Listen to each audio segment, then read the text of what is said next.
Ésaïe, chapitre 57. Le réconfort pour les humbles et le jugement pour les idolâtres.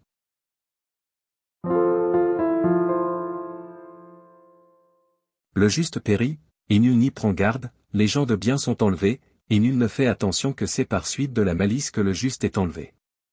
Il entrera dans la paix, il reposera sur sa couche, celui qui aura suivi le droit chemin. Mais vous, approchez ici, fils de l'enchanteresse, race de l'adultère et de la prostituée. De qui vous moquez-vous? Contre qui ouvrez-vous une large bouche et tirez-vous la langue? N'êtes-vous pas des enfants de péché, une race de mensonges?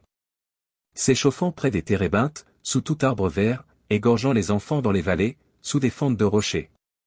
C'est dans les pierres polies des torrents qu'est ton partage, voilà ton lot, c'est à elles que tu verses des libations, que tu fais des offrandes, puis-je être insensible à cela? C'est sur une montagne haute et élevée que tu dresses ta couche, c'est aussi là que tu montes pour offrir des sacrifices. Tu mets ton souvenir derrière la porte et les poteaux, car, loin de moi, tu lèves la couverture et tu montes, tu élargis ta couche, et tu traites alliance avec eux, tu aimes leur commerce, tu choisis une place. Tu vas auprès du roi avec de l'huile, tu multiplies tes aromates, tu envoies au loin tes messagers, tu t'abaisses jusqu'au séjour des morts. À force de marcher tu te fatigues, et tu ne dis pas, j'y renonce. Tu trouves encore de la vigueur dans ta main, aussi n'es-tu pas dans l'abattement. Et qui redoutais-tu, qui craignais-tu, pour être infidèle, pour ne pas te souvenir, te soucier de moi? Est-ce que je ne garde pas le silence, et depuis longtemps? C'est pourquoi tu ne me crains pas. Je vais publier ta droiture, et tes œuvres ne te profiteront pas. Quand tu crieras, la foule de tes idoles te délivrera-t-elle? Le vent les emportera toutes, un souffle les enlèvera. Mais celui qui se confie en moi héritera le pays, et possédera ma montagne sainte.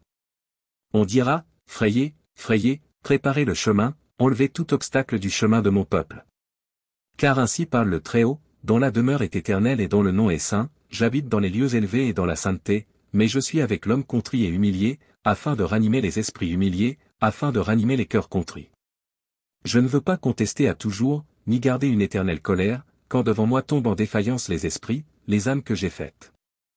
À cause de son avidité coupable, je me suis irrité et je l'ai frappé, je me suis caché dans mon indignation, et le rebelle a suivi le chemin de son cœur. J'ai vu ses voies, et je le guérirai, je lui servirai de guide, et je le consolerai, lui et ceux qui pleurent avec lui. Je mettrai la louange sur les lèvres. Paix, paix à celui qui est loin et à celui qui est près, dit l'Éternel. Je les guérirai.